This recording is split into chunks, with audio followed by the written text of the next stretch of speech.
do what I do. And let me tell you something. I'm sick of FBAs. Okay. I'm sick of them too. I'm just sick of people begging all the damn time. Yeah. You can ask. Oh, we're begging. We're begging. I want you all to keep that in mind. We're beggars. Remember, we're lazy. We're beggars. Somebody type work hard in the chat You room. walk down Baltimore and step in human feces, and it's generally from an FBA. Okay. There you go. So, just tell us how you really feel. The bottom line is this is what we're dealing with. So there's racial animosity, or should I say intraracial animosity, that exists between foundational Black Americans and Africans and Caribbeans. And so, I want you to listen to this foundational Black American. I'm pretty sure you're second or third generation immigrant saying that, if not first. And you are what we call a people of color worshiper. And I just want you to understand that we're not just talking about Hispanics. We're also talking about Caribbeans and Africans. When it comes to who's getting sent home, why aren't Black Americans protesting? This young lady coins it perfectly. All of you guys came here and said what you said. Now keep that same energy that you had for us and keep it for yourselves. So go stand on business. Work really hard. Don't be a victim. Just comply with ICE agents, and you should be fine. Just comply. That's what you do. You said comply. Comply. Don't run. Don't run away when they come to pick you up. Don't run off. Don't run away now. Okay. And this is for everybody. Okay. It's everybody needs to understand. So, public service announcement. People of color who come to this country as groups have chosen white supremacy over supporting ethnic Black Americans that permitted them. Now, this lady, she uses the term ethnic Black Americans, and I like that too. It seems to be synonymous with foundational Black America, but it's just a way for Black people to denote, hey, we are of African descent, but we're not Nigerian, we're not Ghanaian. It denotes a whole unique and different culture, and it's nothing wrong with us doing that. Okay, we're literally demonstrating or delineating between our ethnic group and others. So there's nothing wrong with that. Or help them get here.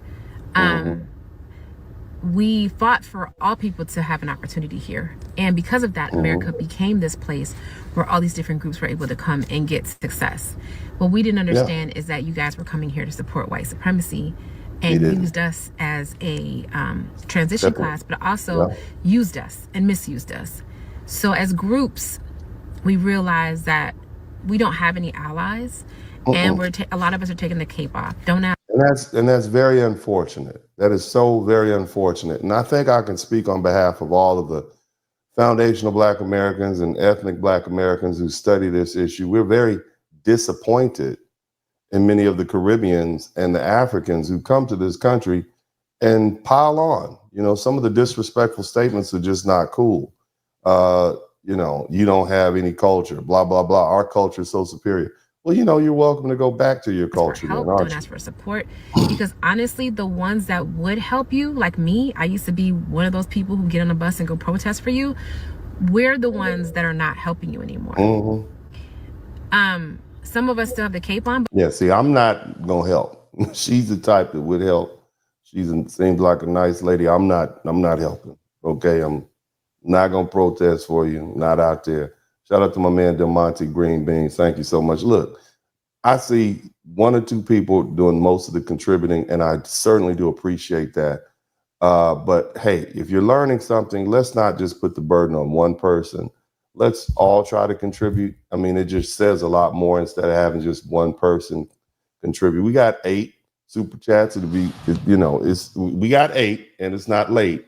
I like to get to 20 before we get finished. Okay. But nevertheless, thank you so much, Mr. Del Monte. But yeah, it'd be great if we can get more people to contribute to the super chat as opposed to just one person. But thank you so much. I appreciate you. Let's keep listening. But those really aren't going to be the largest ones. We're not helping you anymore. We took the cape off. Cape's off. Now, are there individual people that are good people who are allies and who are really supporters? Yes, but those are individuals and they're few and far between. They're not groups. That being said, you're not an ally just because you have black friends or you married a black person. You are not. Okay. Shout out to Stoic Nomad. I'm talking about black American. I'm not talking about a Caribbean or African, because this includes Caribbean, African, Hispanic, and Asian. You're not an ally just because you're like, oh yeah, I think you guys are treated badly. If you are texturist, if you think that ethnic black Americans have nappy hair, and you think that dark-skinned people or people who are darker than you, whatever that might, for example, if you think you're doing somebody a favor by being friends with them because they're black, you're not an ally. If you call I noticed that there's a lot of that in the Somalian and East African community.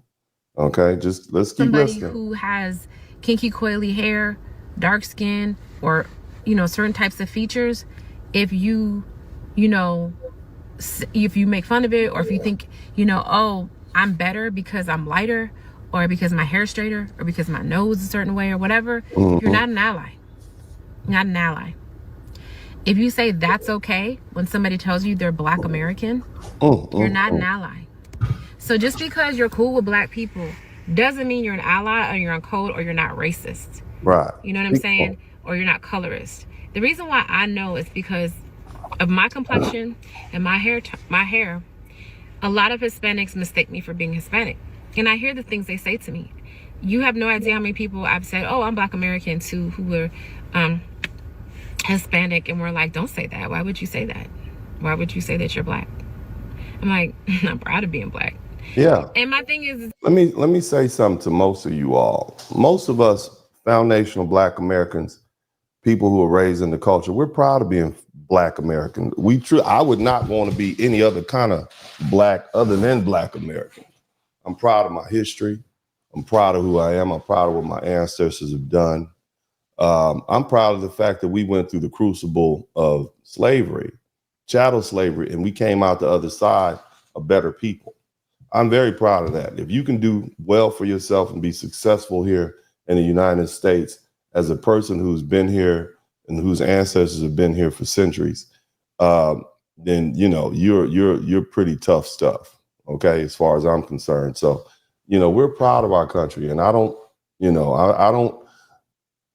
interact with people who are disrespectful to foundational black Americans. It's not cool. And it's incumbent upon all of us as FBAs to really begin to assert ourselves and let these folks know who we are. Shout out to Cody Marshall. Let's keep listening to this sister. And she refers to FBAs as ethnic black Americans, which is for the most part equivalent. It denotes the same thing. So that's all I'm saying. So as groups, you guys have never been for us. A lot. You want to take all of the things that you like about us, and then you don't want to have any deep conversations about everything that you like about us comes from our spirit and our struggle and the things that we have had to do to get to a certain place. So you want to take it and you want it for yourself, but then whenever there's a tough conversation, you don't want to have it. Yeah, I find it very interesting that everybody wants black Americans, and when I'm talking about the other minorities, they want black Americans to step up and protest for them and jump in front of these freight trains that are coming for them. But, at the end of the day, you don't like the fact that we're tough, that we'll fight. We will fight. What's up? Welcome to the broadcast. This is Uncle D. People wash their ass in the tub, Kamala Harris. You would tune in to Uncle D. This black man talk. Pull up, homie, take a seat. Don't be a shadow watcher every day. You learn something, then you earn something. Let them know and drop some money in the plate. It's getting cold, ladies, talking ratchet. Lizzie King here, grab your coat, zip your jacket. Keep quiet for a second, close your jaw. Attorney Spurling, this ain't pearly, know the law. Talking Constitution, pushing pins when he shooting, give him that. Masculinity, just for the record, sprinkle that. You can keep your cat, gotta cut it. Only cat he rubbing, gotta love it. I call it Molly Buddy. Gotta vote your interest, voting earns. Presidential, this is for the money that I earn. When you gon' learn, my people, that evil mixed with evil. No matter what you're doing, baby, this ain't equal. Sometimes when you're special, you get hated. The test is for the best, you're damn right, my people made it. Uncle D, Blizzard King, you been served, gotta notice. Now black men out here know we winning, gotta hold it now. Uncle D, you been served, get your notice now. Black men out here know we winning, gotta hold it now. Uncle D, you been served, get your notice now. Black men out here know we winning, gotta hold it now. Uncle D, you been served, get your notice now. Black men out here know we winning, gotta hold it now. Hey man, I'll do what I do. Somebody need to whip your ass. Mm-hmm. Get up and whip him, Sweets. Hey, don't be putting the money in my hand all rough. Take your ass out here. You buy you a Flowbee and cut your own damn hair from now on.